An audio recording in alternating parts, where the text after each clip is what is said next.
शुक्लांबरधरं विष्णुं शशिवर्णं चतुर्भुजं प्रसन्नवदनं ध्यायेत् सर्वविघ्नोपशान्तये।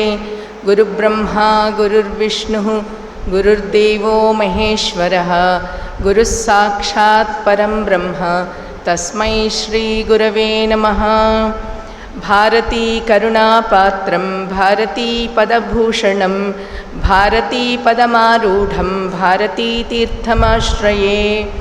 विद्याविनयसम्पन्नं वीतरागं विवेकिनं वन्दे वेदान्ततत्त्वज्ञं विधुशेखरभारतीं। తల్లి నిన్ను దలంచి పుస్తకము చేతన్బూనితిన్ నీవు నా యుల్లంబందున నిల్చి జృంభణముగా నుక్తుల్ సుశబ్దంబు శోభిల్లన్ వల్కుమునాదు వాక్కునను సంప్రీతిన్ జగన్మోహిని ఫుల్లాబ్జాక్షి సరస్వతీ భగవతి పూర్ణేందు బింబానన। రామాయ రామభద్రాయ రామచంద్రాయ వేధసే రఘునాథాయ నాథాయ सीतायाः पतये नमः। कूजन्तं राम रामेति मधुरं मधुराक्षरम् आरुह्य कविताशाखां वन्दे वाल्मीकिकोकिलं। गोष्पदीकृतवाराशिं मशकीकृतराक्षसं रामायणमहामाला रत्नं वन्दे नीलात्मजं। पर्तिग्रामोद्भवं देवं सत्यसाई महेश्वरम् ఆరబ్ధకార్యసిద్ధ్యర్థం ప్రణమామి నిరంతరం। సభా సరస్వతికి నమస్కారాలు, విచ్చేసిన పెద్దలందరికీ నమస్కారాలు। ఈరోజు రెండవ రోజు మనం నిన్న సంక్షిప్త రామాయణం అంటే నారదుడు రామకథను వాల్మీకి చెప్పడం మొదలుపెట్టాడు। ఆ రామాయణాన్ని రామకథను సంక్షిప్త రామాయణం అన్నాము అని వాల్మీకే చెప్పినటువంటి విషయము। ఈరోజు అందులో మిగిలిన భాగాన్ని పూర్తి చేసుకుని తర్వాత లవకుశులు గానం చేసిన విధంగా వాల్మీకి రామకథను చెప్పడం జరిగింది। అక్కడ నుంచి బాలకాండ రామకథ మొదలవుతుంది।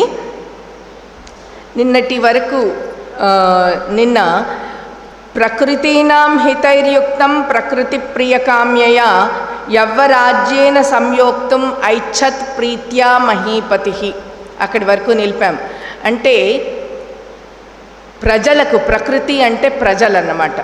సంస్కృతంలో ప్రకృతులు ప్రాకృతులు। ప్రకృతీనాం హితై యుక్తం, ప్రజలకు మేలు చేయడం కోసం। ఇక్కడ ప్రజలకు మేలు చేయడం ఏంటి? దశరథుడు పరిపాలన చేస్తుంటే ప్రజలకు మేలు కలగలేదా? కలిగింది। కాకపోతే ఆయన అప్పటికే 60,000 సంవత్సరాలు గడిచిపోయింది। 60,000 సంవత్సరాలకు ఆయనకు రాముడు పుట్టాడన్నమాట। ఆ తర్వాత ఇంకా వయస్సు మీద పడి శరీరంలో పటుత్వం తగ్గిపోతుంది। అందుకోసం ప్రజలకు మేలు చేయాలి, ప్రజలకు సమర్థవంతుడైనటువంటి రాజును ఇవ్వాలి అనడమే ప్రజలకు హితం చేయడం।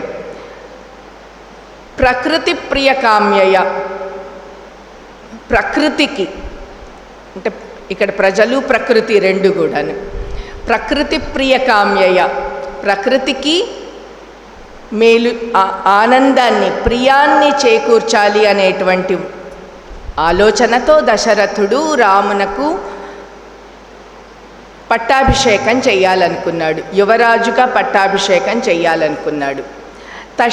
తస్యాభిషేక సంభారాన్ దృష్ట్వా భార్యాథ కైకయీ పూర్వం దత్తవరాదేవి వరమేన మయాచత। ఆ యవ్వరాజ్యానికి సంబంధించినటువంటి యవ్వరాజ పట్టాభిషేకానికి సంబంధించినటువంటి పనులన్నీ ప్రారంభమవుతున్నాయి। అవన్నీ చూసేసరికి, ఆ సంభారాలన్నీ చూసి కైకేయి పూర్వం దశరథుడు తనకిచ్చినటువంటి వరాన్ని గుర్తు చేసింది।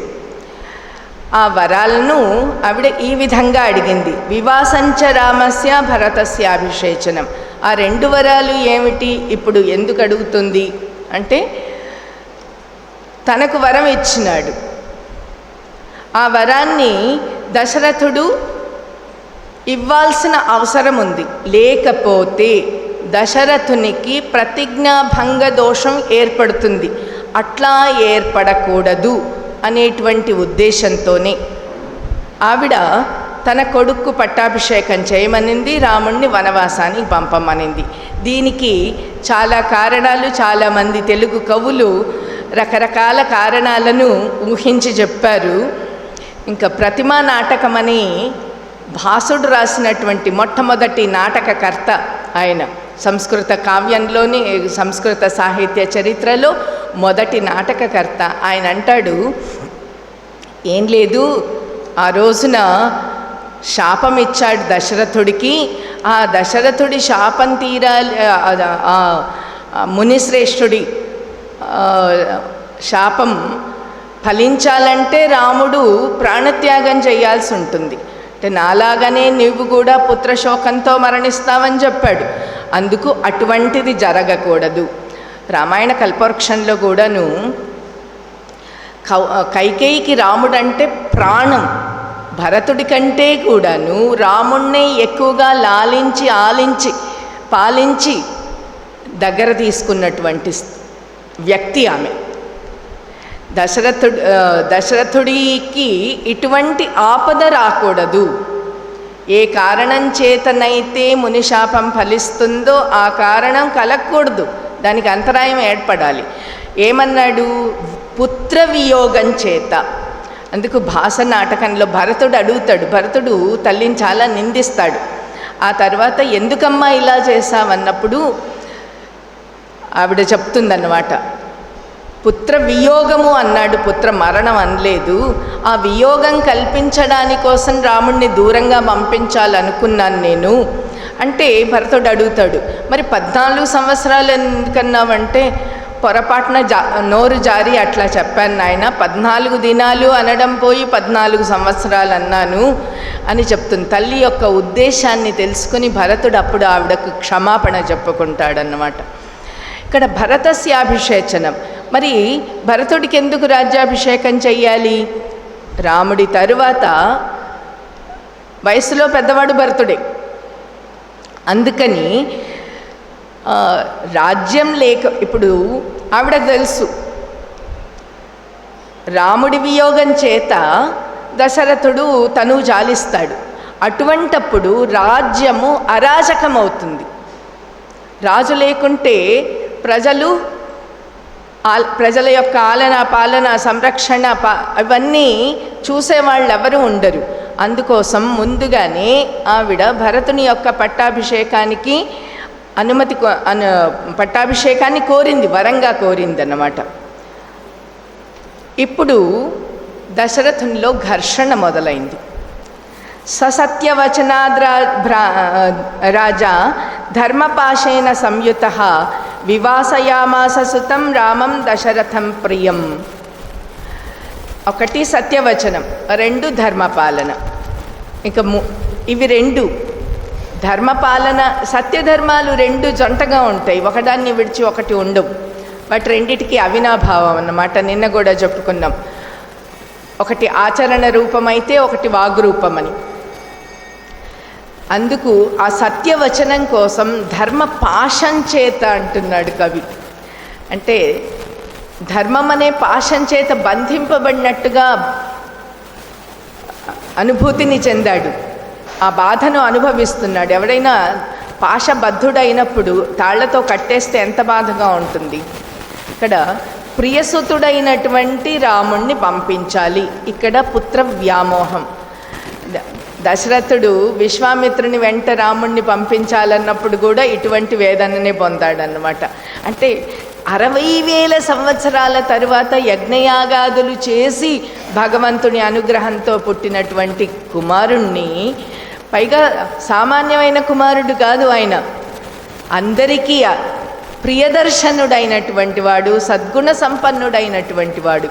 అటువంటి రాముణ్ణి పంపించాలి. అయినా వ్యామోహానికి లోను కాలేదు, పుత్ర వ్యామోహానికి దశరథుడు లోను కాలేదు, వేదన చెందాడు. అయితే దాని కారణంగా రాముణ్ణి అడవులకు పంపించడం అనే పనిని ఆపలేదు.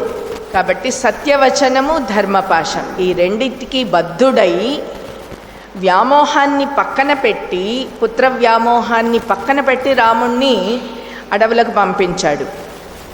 సజగామ వనం వీర ప్రతిజ్ఞామనుపాలయన్ పితుర్వచన నిర్దేశాత్ కైకేయ్యా ప్రియకారణాత్. తండ్రి మాటను పాటించడం కోసం ప్రతిజ్ఞాం అనుపాలయన్, ఇక్కడ తన ప్రతిజ్ఞ కాదు, చేసినటువంటి ప్రతిజ్ఞను పాలించడం కోసం. ఇక్కడ తాను ప్రతిజ్ఞ చెయ్యలేదు, తండ్రి చేసినటువంటి ప్రతిజ్ఞను పరిపాలించడం కోసం, దానిని ప్రతిజ్ఞా పాలనకు భంగం కలగకుండా ఉండడం కోసం తండ్రి మాట మీద కైకేయికి ఆనందాన్ని చేకూరుస్తూ వనానికి వెళ్ళాడు. తం వ్రజంతం ప్రియో భ్రాత లక్ష్మణోను జగామః స్నేహాద్వినయ సంపన్న సుమిత్రానందవర్ధన. మొదటి నుంచి కూడా ఇది సంక్షిప్తంగా చెప్తున్నాడు కాబట్టి ఇందులో వాళ్ళ అనుబంధం ఎట్లాంటిది అన్నది మనకు తర్వాతనే తెలుస్తుంది, అసలు కథలో తెలుస్తుంది. లక్ష్మణుడు ఎప్పుడూ కూడాను రాముడితో సన్నిహితంగా ఉండేటువంటి వాడు. శ్రీమద్ రామాయణ కల్పవృక్షంలో రాముడు అన్నం తినకపోతే లక్ష్మణుడు కూడా తినేవాడు కాదంట. లక్ష్మణుడు ఏడుస్తే రాముడు ఏడ్చేవాడు అంట, రాముడు ఏడుస్తుంటే లక్ష్మణుడు ఏడ్చేవాడు. ఇలా వాళ్ళ మధ్య అవినాభావ సంబంధం. వాళ్ళిద్దరినీ ఒకే ఉయ్యాల్లో పడుకోబెట్టాలంట. మన తెలుగు కవి ఆ కల్పన ఎంత మనోహరంగా ఉంది కదా. వాళ్ళిద్దరు ఒకచోటే ఉంటారు, కలిసి పడుకుంటారు, కలిసి తింటారు, ఒకే కంచం ఒకే మంచం అన్న రీతిలో పెరిగినటువంటి వాళ్ళు అన్నమాట వాళ్ళు. అందుకే ఇక్కడ స్నేహము, వినయము ఈ రెండింటి కారణంగా, ఆయన పెద్దవాడు, ఈయన చిన్నవాడు, ఆ గురువు పట్ల పెద్దవాళ్ల పట్ల ఉండేటువంటి వినయం ఒకటి, స్నేహం ఒకటి, స్నేహం అంటే ప్రేమ, ఆ ప్రేమ ఒకటి, ఈ రెండింటి కారణంగా లక్ష్మణుడు సుమిత్రానందవర్ధన, సుమిత్రకు ఆనందాన్ని కలిగించేవాడైనప్పటికీ రాముడి వెంట బయలుదేరి వెళ్ళిపోయాడు. భ్రాతరం దైతో భ్రాత సౌభ్రాత్రం అనుదర్శయన్. ఈ విధంగా లక్ష్మణుడు కూడా వెళ్ళాడు. అయితే వీళ్ళిద్దరు వెళ్తుంటే అసలు కట్టుకున్న ఆవిడ ఉంటుందా? ఉండలేదు. రామస్య దైత భార్య నిత్యం ప్రాణ సమాహిత జనకస్య కులే జాత దేవమాయేవ నిర్మిత. ఆ తర్వాత రామస్య దైత భార్య, దైత అంటే ప్రేమపూర్వకమైన, ప్రియమైన, ఇష్టురాలైనటువంటి, తర్వాత నిత్యం ప్రాణ సమాహిత, ప్రాణసమురాలైనటువంటి. ఒకళ్ళకొకళ్ళకు ఆ దాంపత్య ధర్మం అంత గొప్పదన్నమాట. సనాతన ధర్మంలోని దాంపత్య ధర్మం, వివాహంతో ఏర్పడినటువంటి బంధం ఒకళ్ళకొకళ్ళు ప్రాణం అన్నమాట. రాముడికి ఈవిడ ప్రాణం, ఈవిడకు రాముడు ప్రాణం. నిత్యం ప్రాణ సమాహిత, నిత్యం నిరంతరం అవిచ్ఛిన్నంగా ఉండేటువంటి తీరులో వాళ్ళిద్దరూ ఆ ప్రాణంతో సమానమైనటువంటి వాళ్ళు. బహిఃప్రాణం అంటుంటారు, ఆరవ ప్రాణం అంటారు. అలాగా ఆమె రామునికి ప్రాణ సమాహిత. జనకస్య కులే జాత దేవమాయేవ నిర్మిత. ఆవిడ కూడా సామాన్యురాలు కాదు, జనకుని ఇంట పుట్టినటువంటిది.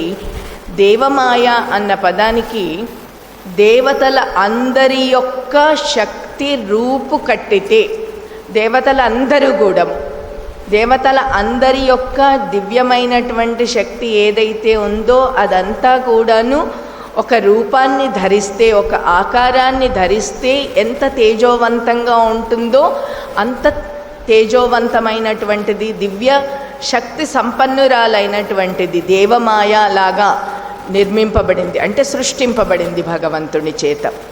సర్వలక్షణ సంపన్న నారీణాం ఉత్తమా వధూః సీతాప్యనుగత రామం శశినం రోహిణీ యథ. ఇక్కడ సర్వలక్షణ సంపన్న, ఈ లక్షణాలు అనేటువంటిది మళ్ళీ సాముద్రిక శాస్త్రానికి వెళ్తే సాముద్రిక శాస్త్రంతో చెప్పబడినటువంటి లక్షణాలు కలిగినటువంటిది.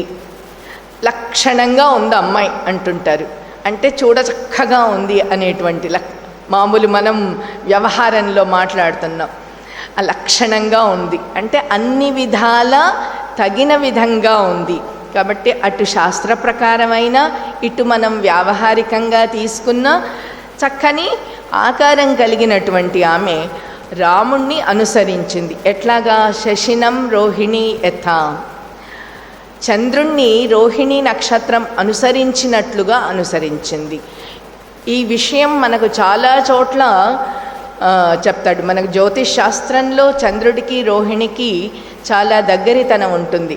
మనకు మళ్ళీ పురాణాల్లోకి వెళ్ళినప్పుడు రోహిణితో చాలా సన్నిహితంగా ఉన్నాడు అన్న కారణంగానే మిగిలిన 26 మంది దక్ష ప్రజాపతి కూతుర్లు దక్ష ప్రజాపతికి మొరబెట్టుకుంటారు. అప్పుడు చంద్రునికి కృషత్వం అనేటువంటి శాపాన్ని దక్ష ప్రజాపతి ఇచ్చాడని మనకు పౌరాణిక కథ. వాళ్ళిద్దరి మధ్య ఉన్నటువంటి ఆ నక్షత్రానికి చంద్రుడికి ఉన్నటువంటి సంబంధం అదన్నమాట. పౌరైరనుగతో రామం అనుగతో దూరం పిత్రా దశరథేనచ. మనకు ఒక అపోహ ఏంటంటే రాముడు అట్లా అడవికి వెళ్ళిపోయాడు, దశరథుడు మందిరంలోనే చనిపోయాడు. ఇది కాదు. దశరథుడు కూడా మిగిలిన పౌరులతో కలిసి రాముడి వెంట వెళ్ళారు. కానీ ఎంత దూరం వెళ్తారు? కాస్త దూరం వరకు వెళ్ళి మళ్ళీ తిరిగి అంతఃపురానికి వచ్చారు. కాబట్టి దశరథుడు కూడా సచేతనంగా ఉన్నాడు రాముడు అడవికి వెళ్తున్నప్పుడు. ఆ తరువాతనే రాముడు కంటికి కనిపించకపోయేసరికి ఆ వియోగం, ఆ బాధ అధికమైపోయింది. వీళ్ళు శృంగిబేరపురే సూతం గంగాకూలే వ్యసర్జయత్. మొట్టమొదట శృంగిబేరపురాన్ని చేరుకున్నారు, ఒక పల్లె. అక్కడి నుంచి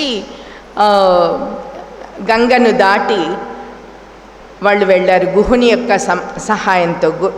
గుహమాసాద్య ధర్మాత్మ నిషదాధిపతి ప్రియం గుహేన సైతో రామో లక్ష్మణేన చ సీతయ. గుహుడు ఒక నిషాదరాజు, అంటే అడవుల్లో ఉన్నటువంటి శబరులకు రాజు, అడవిలో ఉండేటువంటి జనాలకు రాజు.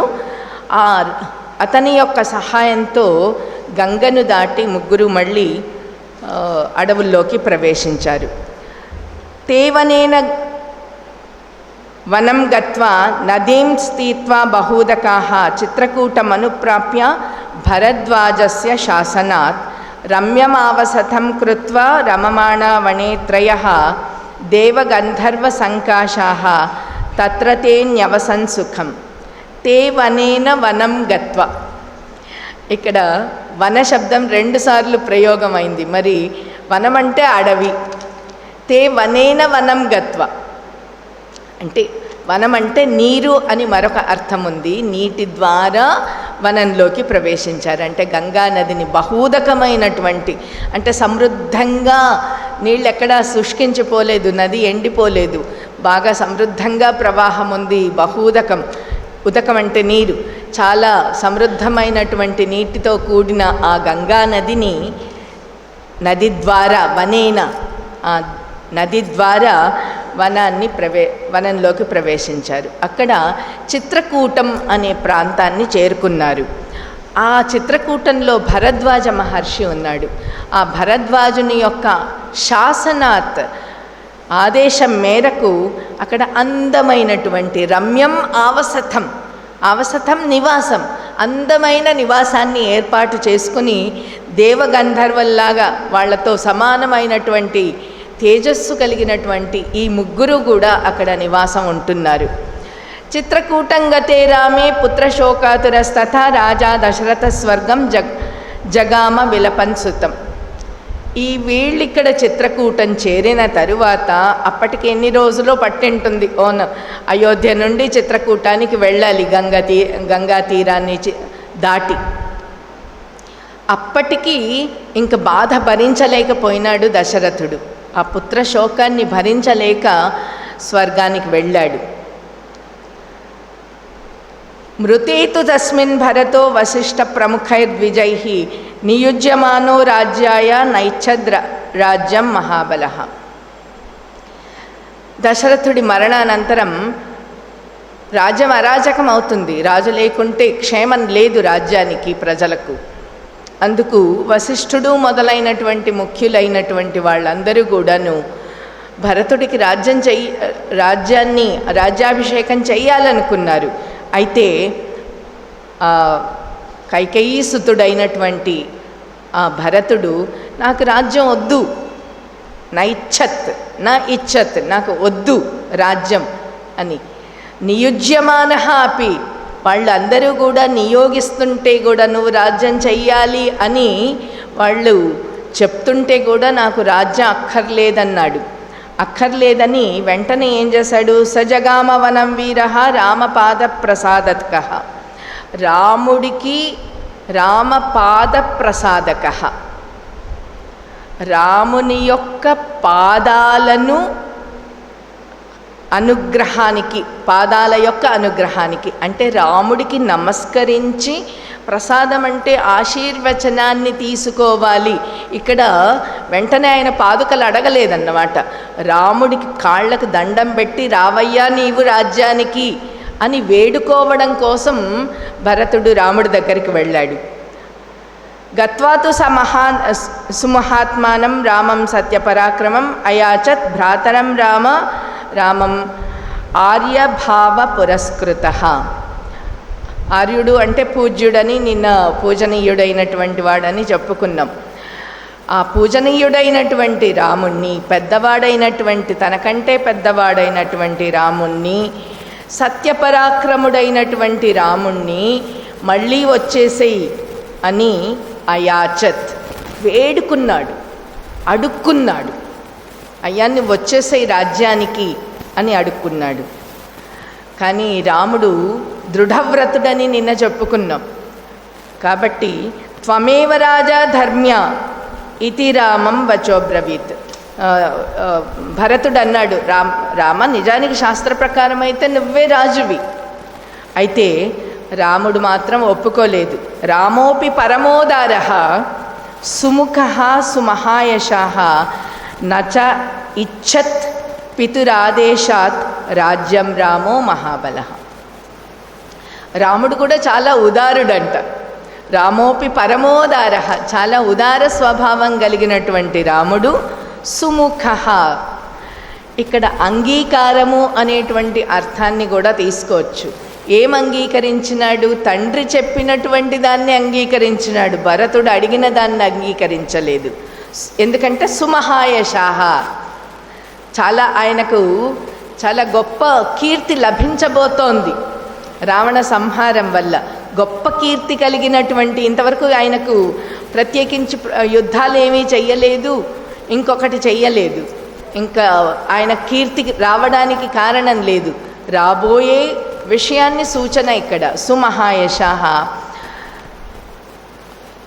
తండ్రి కారణంగా, పితురాదేశాత్, తండ్రి ఆదేశం మేరకు రాజ్యాన్ని న ఇచ్చత్, కోరుకోలేదు.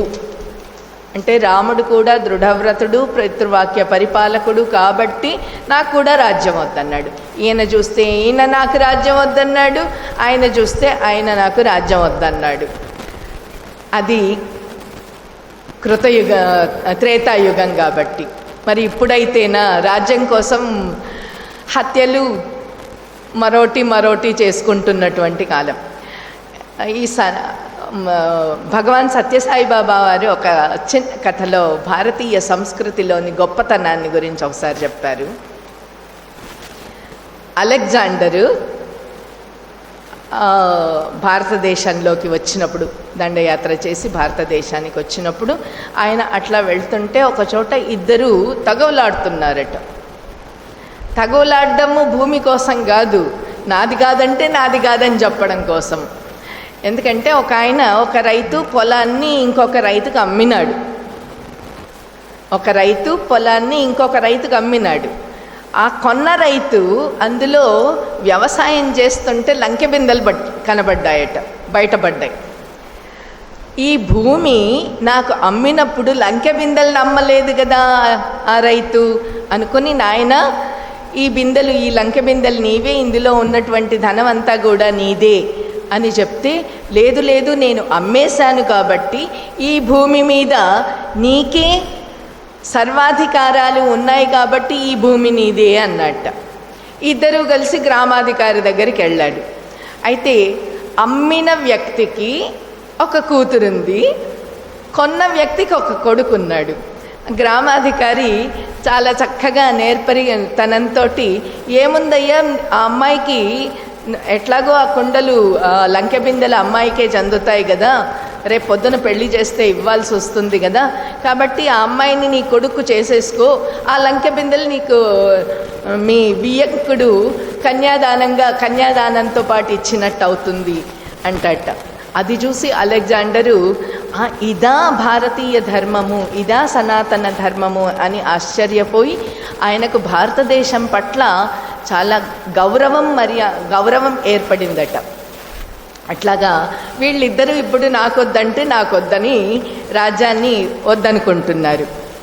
చివరికి పాదుకే చాస్య రాజ్యాయ న్యాసం దత్వా పునః నివర్తయామాస తతో భరతం భరతాగ్రజ. ఇంకా ఇతడు కదలడు కదా అనుకుని చివరికి తన పాదుకలు ఇచ్చేసి ఆ భరతాగ్రజుడైనటువంటి రాముడు భరతుడిని పంపించాడు. సకామమనవాప్యైవ రామపాద ఉపస్పృశన్ నందిగ్రామే అకరోద్రాజ్యం రామాగమన కాంక్షయ. ఆ పాదుకలు తీసుకున్నాడు, నందిగ్రామానికి వెళ్ళాడు. రాముడు వస్తాడు అనేటువంటి ఆకాంక్షతోటి నందిగ్రామంలో ఆ పాదుకలను పెట్టుకొని రాజ్యపాలన చేస్తున్నాడు. గతేతు భరతే శ్రీమాన్ సత్యసంధో జితేంద్రియ రామస్తు పునరాలక్ష్య నాగరస్య చ జనస్య చ తత్రాగమనమేకాగ్రో దండకాన్ ప్రవివేశ. ఇది ఇట్లాగే ఉంటే ఇప్పుడు భరతుడు వచ్చాడు, ఈ లెక్కన్నే ఆ తర్వాత ఆ నాగరికులైనటువంటి అయోధ్య నగర ప్రజలు వస్తారు, మిగిలిన వాళ్ళు వస్తారు అనేటువంటిది లక్షించి అంటే చూసుకుని ఆలోచించి అక్కడి నుంచి దండకారణ్యంలోకి ప్రవేశించారు వాళ్ళు ముగ్గురు. ప్రవిశ్యతు మహారణ్యం రామో రాజీవలోచన విరాధం రాక్షసం హత్వా శరభంగం దదర్శ. అక్కడ వెళ్ళంగానే విరాధుడు అనేటువంటి రాక్షసుడు సీతమ్మ వారిని పట్టుకోవడము, ఆ తర్వాత విరాధుణ్ణి రాముడు సంహరించడము, తర్వాత అక్కడి నుంచి ముందుకెళ్ళి శరభంగాశ్రమాన్ని చేరుకోవడం. అటు తరువాత సంక్షిప్త రామాయణం కాబట్టి ఇట్లాగే చెప్పాడు నారదుడు. సుతీక్ష్ణం చాప్యగస్త్యంచ అగస్త్య భ్రాతరంతత. అటు శరభంగాశ్రమం నుంచి ముందుకెళ్ళాడు, ముందుకు వెళ్ళి సుతీక్ష్ణుని ఆశ్రమానికి, అక్కడి నుంచి అగస్త్యుని ఆశ్రమానికి, ఆ పైన అగస్త్యుని సోదరుడి ఆశ్రమానికి. మనకి రామాయణంలో ఎక్కడా కూడాను అగస్త్యుడి భ్రాత ఎవరు, అగస్త్యుడి సోదరుడు ఎవడు అన్న విషయం అయితే చెప్పలేదు. చలమచర్ల రంగాచార్యుల గారనే వ్యాఖ్యాత మాత్రం అతన్ని సుదర్శనుడు అని చెప్పారు. కానీ ఆ సుదర్శనుడు అన్న విషయం కూడాను ఇంకా మనకు సందిగ్ధమైనటువంటి విషయమే. మరికొందరు వ్యాఖ్యాతలు అన్నారు అగస్త్యుడు వశిష్ఠుడు ఇద్దరు కుంభ సంభవులు, మైత్రావరుణుల పుత్రులు, ఒకేసారి జన్మించిన వాళ్ళు కాబట్టి వశిష్ఠుడే అగస్త్యుని సోదరుడు అన్నాడు. కాబట్టి ఈ అగస్త్య భ్రాత అయితే ఎవరు అన్నది మనం నిష్కర్షగా చెప్పలేము. ఎందుకంటే వశిష్ఠుడు అయోధ్యలో ఉన్నాడు, అగస్త్యాశ్రమాన్ని దాటి ఇంకొంచెం దండకారణ్యంలో ఎందుకుంటాడు, ఉండడానికి అవకాశమే లేదు. అందుకే పేరు లేని వాళ్ళని ఎవరినైనా, అంత ప్రాముఖ్యం లేని వాళ్ళని ఎవరినైనా చెప్పాలంటే కొంచెం సంస్కృత పాండిత్యం ఉన్నటువంటి వాళ్ళు అతన అగస్త్య భ్రాత అంటారు. అంటే పెద్దగా పేరుతో పని లేకుండా ఉన్నటువంటి వాళ్ళని అన్నమాట. అగస్త్యవచనాచ్చైవ జగ్రాహైంద్రం శరాసనం ఖడ్గంచ పరమప్రీత తూణీం చ అక్షయ సాయకౌ. అగస్త్యుడు తన ఆశ్రమంలో ఇంద్రుడు భద్రపరిచినటువంటి ఒక విల్లును, అక్షయ తూనీరాలను, ఖడ్గాన్ని అందించాడు. వసతస్తస్య రామస్య వనే వనచరై సహ ఋషయోభ్యాగమన్ సర్వే వధాయ అసుర రక్షసాం. అగస్త్యుని ఆశ్రమంలో ఉండంగానే అక్కడ చుట్టూ ఉన్నటువంటి మునులందరూ వచ్చారు, రాముడు వచ్చాడని. ఈయన మహాబల సంపన్నుడు, అందుకు అయ్యా మమ్మల్ని కాపాడు, మా యజ్ఞాలను కాపాడు మాకు ధర్మ విఘ్నం కలుగుతోంది, మమ్మల్ని ఆ రాక్షసుల నుంచి విముక్తులను చెయ్యి అన్నాడు. సతేషాం ప్రతి శుశ్రావ రాక్షసానాం తథావనే. సరే, అతడు ప్రతిజ్ఞ చేశాడు. ఇది మొదటి ప్రతిజ్ఞ అన్నమాట. సరే, నేను ప్రతిశుశ్రావ ప్రతివచనం ఇచ్చాడు, అంటే బదులిచ్చాడు, ప్రతిజ్ఞ చేశాడు, రాక్షసులను సంహరిస్తాను అని. ప్రతిజ్ఞాతశ్చ రామేణ వధః సంయతి రాక్షసాం ఋషీణాం అగ్నికల్పానాం దండకారణ్యవాసినాం. రాముడు ప్రతిజ్ఞ చేసేశాడు, యుద్ధంలో రాక్షసులను సంహరిస్తాను అని. వాళ్ళందరికీ చాలా సంతోషమైంది. అగ్నికల్పులైనటువంటి ఋషులంట వాళ్ళు, తేజోమూర్తులు. అగ్నికి ఎంత శక్తి ఉందో అంత శక్తి ఉన్నవాళ్ళు. అటువంటి వాళ్ళు రాముణ్ణి శరణుజొచ్చారు. అంత గొప్ప తపస్సంపన్నులు వాళ్ళు రాముణ్ణి శరణుజొచ్చారు. రాముడు వాళ్లకు మాట ఇచ్చాడు. తేన తత్రైవ వస్తా జనస్థాన నివాసిని విరూపిత శూర్పణఖ రాక్షసి కామరూపిణి. అదే సమయంలో అదే వనంలో, ఆ దండకారణ్యంలో ఇష్టం వచ్చినటువంటి కామరూపము, తన ఇష్టానికి తగినటువంటి రూపాన్ని ధరించేటువంటి రాక్షసి శూర్పణఖ. ఆమె విరూపిత, కురూపిగా చేయబడింది, అంటే చెవులు ముక్కు కోసేశారు. తతః శూర్పణఖ వాక్యాత్ ఉద్యుక్తాన్ సర్వరాక్షసాన్ ఖరః త్రిశిరసం చైవ దూషణం చైవ రాక్షసం నిజగాన వనే రామః తేషాం చైవ పదానుగాన్. ఇక ఈ శూర్పణఖ యొక్క వాక్యాలను బట్టి, వాక్యాన్ని అనుసరించి ఆ దండకారణ్యంలో చాలా తమ ప్రతాపాన్ని చూపిస్తున్నటువంటి ఖరుడు, త్రిశిరస్కుడు, దూషణుడు, వీళ్ళు కాక వాళ్ళ మార్గాన్ని, పద అనుగాన్, వాళ్ళ మార్గాన్ని అనుసరించినటువంటి రాక్షసులను కూడా చంపేశాడు. వనే తస్మిన్ నివసత జనస్థాన నివాసినాం రక్షసాం నిహతాన్యాసన్ సహస్రాణి చతుర్దశ. అక్కడే ఉన్నటువంటి ఆ జనస్థానంలో ఉన్నటువంటి 14,000 రాక్షసులను కూడా సంహరించాడు. తతో జ్ఞాతివదం శ్రుత్వ రావణః క్రోధమూర్ఛితః సహాయం వరయామాస మారీచం నామ రాక్షసం. విన్నాడు. వీళ్ళందరూ కూడా బంధువర్గం, రావణుడి బంధువర్గం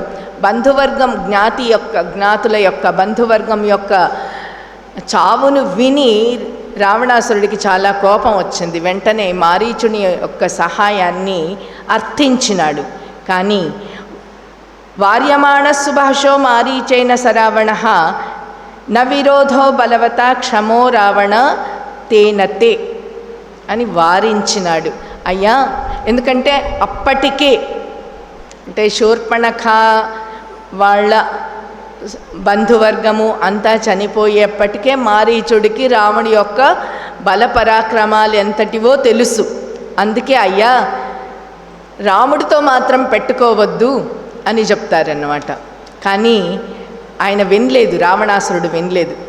చాలా చక్కటి అందమైన మాటలు విశ్వనాథ సత్యనారాయణ గారు రామాయణ కల్పవృక్షంలో అంటారు. నేను సీతను దొంగిలించాలి, నీ సహాయం కావాలి అంటే, హవ్వా మెడ మీద తలలుండనెంచితే అంటాడు. అంటే నీ మెడ మీద తలుండాలనుకున్నావా వద్దా అని. ఒక తల కాదు కదా ఆయనకు, 10 తలలు.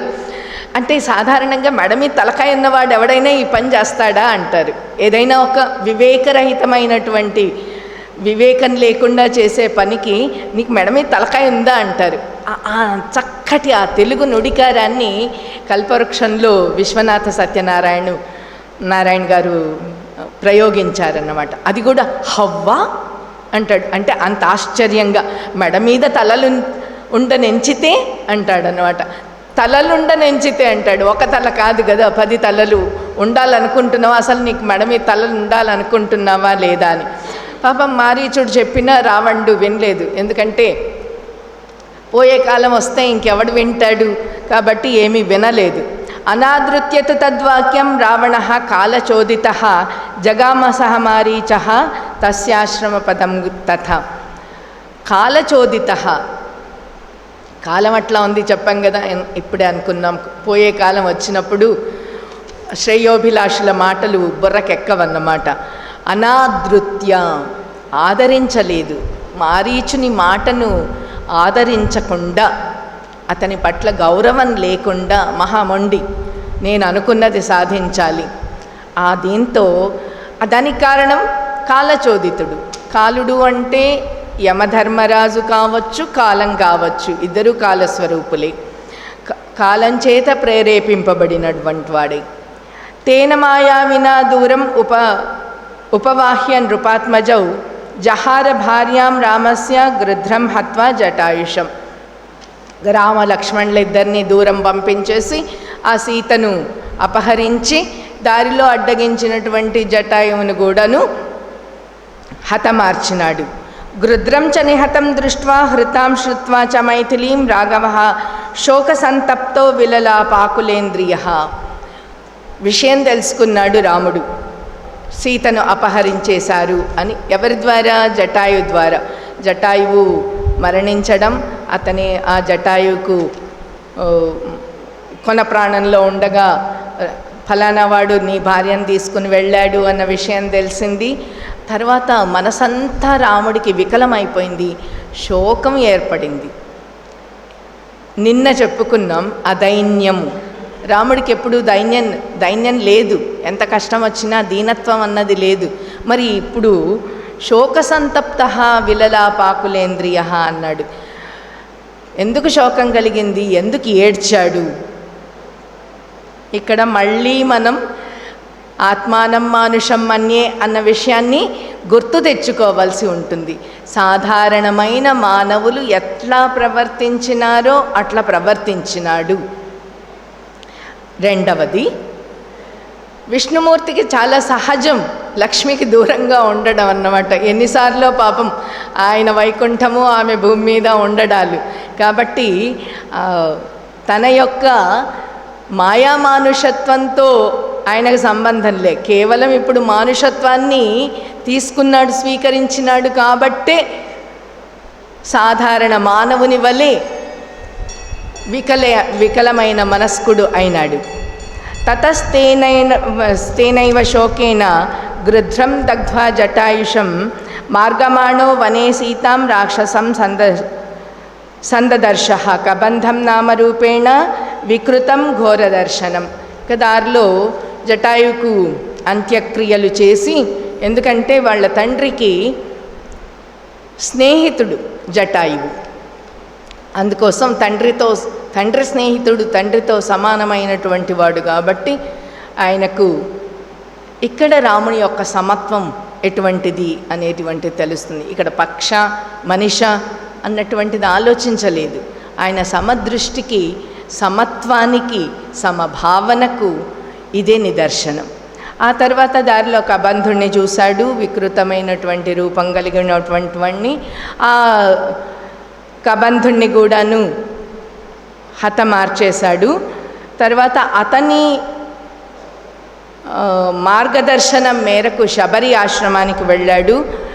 అక్కడ కూడాను శబరిని ఆశీర్వదించినాడు.